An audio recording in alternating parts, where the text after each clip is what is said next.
Bwana Yesu asifiwe. Bwana Yesu asifiwe sana wapendwa. Tumshukuru Mungu kwa jina lake. Asante Mungu kwa ajili ya siku njema ya leo. Tunashukuru kwa ajili ya neno lako. Tunamwalika Roho Mtakatifu, Mungu Baba, Mwana na Mtakatifu, kupata kusaidia kuweza kuelewa na maandiko. Katika neno la leo tutoka katika Zaburi 8 mstari wa kwanza na wa pili.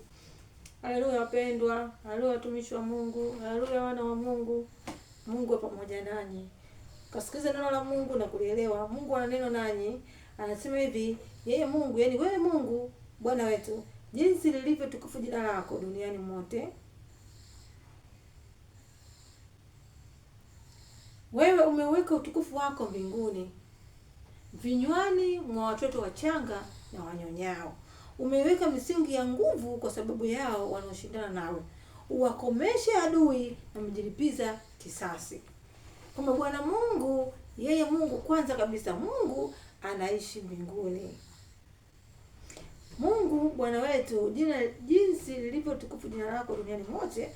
Wewe umeweka utukufu wako mbinguni. Mbinguni kuna utukufu wa Mungu mkubwa sana. Lakini anasema kwamba vinywani mwa watoto wachanga na wanyonyao. Watoto wachanga hawawezi kuongea. Watoto wanyonyao bado ni wadogo, lakini Mungu ameweka vinywani mwa watoto wachanga na wewe umeweka utukufu wako mbinguni, vinywani mwa watoto wachanga na wanyonyao. Umeweka utukufu wake Mungu. Unaweza kuona mambo ya ajabu kwa watoto hao. Vinywani mwa watoto wachanga na wanyonyao. Umeweka misingi ya nguvu kwa sababu yao wanaoshindana nawe. Uwakomesha adui na mjilipiza kisasi. Kama Bwana Mungu, yeye ana nguvu. Utukufu wake uko mbinguni. Utukufu wake uko mbinguni. Ukimuomba hata hapa tuomwalika, hakija anakuja na utukufu wake. Lakini Mungu ameweka haya vinywani mwa watoto wachanga na watoto wanyonyao ili kuonesha kwamba Mungu ana uwezo mkubwa. Sio lazima aweke kwa watu wakubwa. Kwa vile vinyonge, Mungu anaweka utukufu, anaweka vitu vikubwa ndani yao. Lakini haya yote Mungu anayafanya ili iweje? Anayaweka haya yote ili anasema umeiweka misingi ya nguvu kwa watoto wachanga na wanyonyao kwa sababu yao wanaoshindana nawe. Kwa maana Mungu utukufu na wengine watu anafanya kwa ajili ya wanaoshindana naye.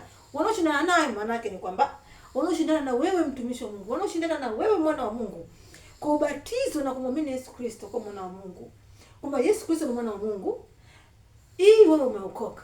Na uko umeokoka wewe ni mwana wa Mungu. Mungu anakutambua. Na kwa sababu Mungu anakutambua, Mungu anakaa kwako kwa sababu wewe ni hekalu pia. Wewe ni mwana wa Mungu. Mungu ukiwa naye, ukiwa kwake vizuri, ukaishi naye vizuri, Mungu anakuja kufanya makazi ndani yako. Anasema miili yetu sisi ni hekalu lake. Miili yetu ni hekalu lake. Mungu anakaa kwako. Atakapokaa kwako, kuna maadui wa Mungu. Maadui wa Mungu ni maadui pia wa kwako.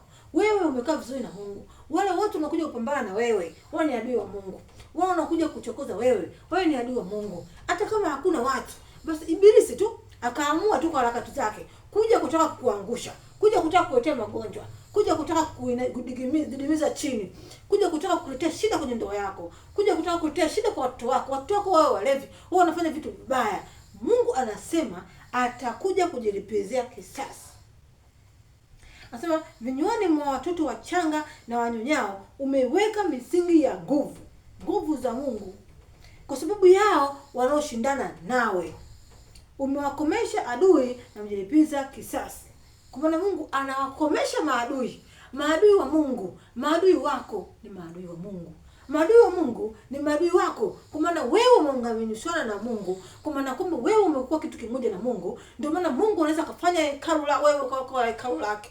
Kwa maana hiyo Mungu atapigana na wao wanaopigana nao. Na amesema ameziweka nguvu zake katika vinyonge. Ameweka nguvu zake katika watoto wachanga na watoto wanyonyao. Maana hivyo ni vitu vinyonge. Kama Mungu anaweza kuweka katika vitu vinyonge, asiwe katika wanaume wakubwa, asiwe katika wafalme, asiwe katika vinyonge, ameweka katika watoto wanyonyao na watoto wachanga. Hii inamaanisha katika kile unachokizalao. Kama wewe umekaa vizuri na Mungu, mtu anaweza kukuzalao. Kuna kama mtoto mchanga anaweza kushika tu akugusha kule. Mtoto wanyonyaye ambaye uweze hata kutafuna. Lakini Mungu katika ule udogo wako, Mungu katika ule unaonekana kama ni unyonge, hauwezi kitu. Pale ameweka nguvu zake.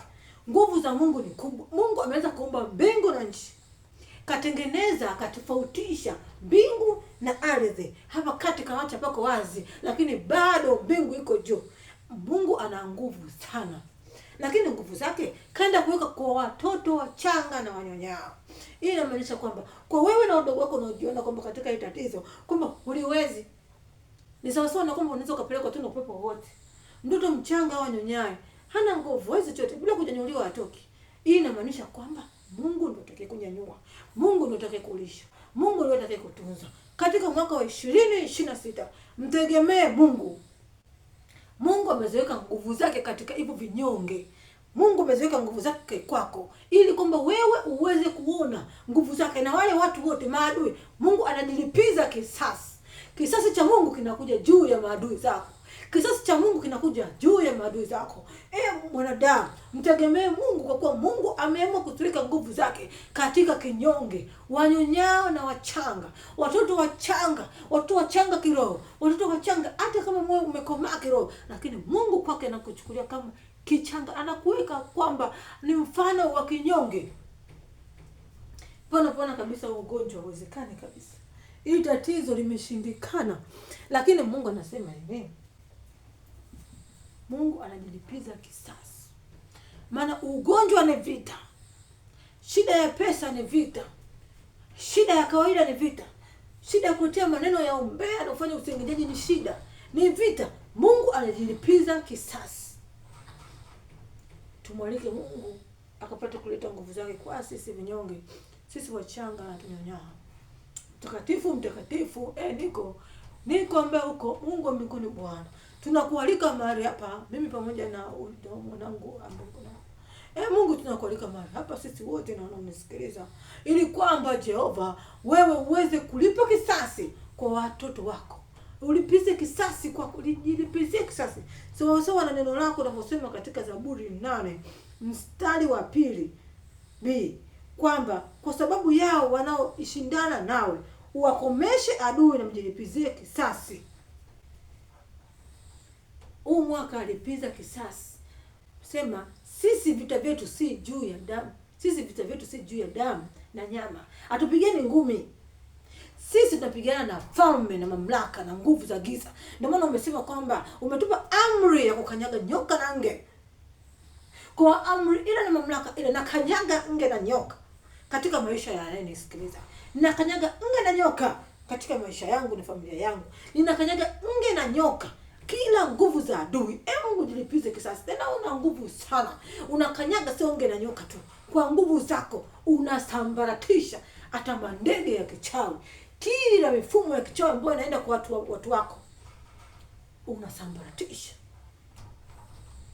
Tunaamini haya yanaenda kutokea mwaka 2026 na kuendelea katika maisha yetu, sawa na siku zote ulivyokuwa ukifanya. Tunakutegemea wewe Yehova.